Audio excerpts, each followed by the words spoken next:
अस्सलाम वालेकुम dear subscriber, welcome to Urdu jobs updates. Pakistan में आने वाली तमाम बैंक्स की जॉब्स की इंफॉर्मेशन के लिए उर्दू जॉब्स अपडेट को सब्सक्राइब कर दें। सब्सक्राइबर, इस वक्त नेशनल बैंक ऑफ पाकिस्तान में स्पेशल असिस्टेंट मैनेजमेंट में OG3 पर बहुत बड़ी भर्ती आ चुकी है, जिसके लिए क्वालिफिकेशन मिनिमम ग्रेजुएशन होनी चाहिए।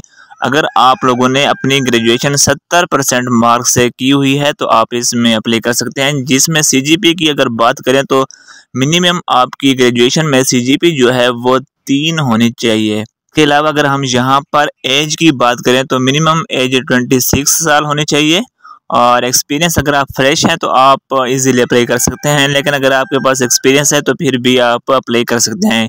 यानी कि इसमें दोनों सूरतों में आप इसमें अप्लाई करने के लिए अहल हैं। इन असामी पर ऑनलाइन अप्लाई करने की जो लास्ट डेट है वो 14 जून 2024 है। अप्लाई करने के लिए आप लोग इस वेबसाइट पर जाकर आप इसमें अप्लाई कर सकते हैं। मजीद इस हवाले से कोई भी बात पूछनी है आप कमेंट कर दें। उर्दू जॉब्स अपडेट को सब्सक्राइब कर दें ताकि मजीद आने वाली नई जॉब्स की अपडेट आपको मिलती रहे। मिलते हैं एक नई वीडियो के साथ, तब तक के लिए अल्लाह हाफिज़।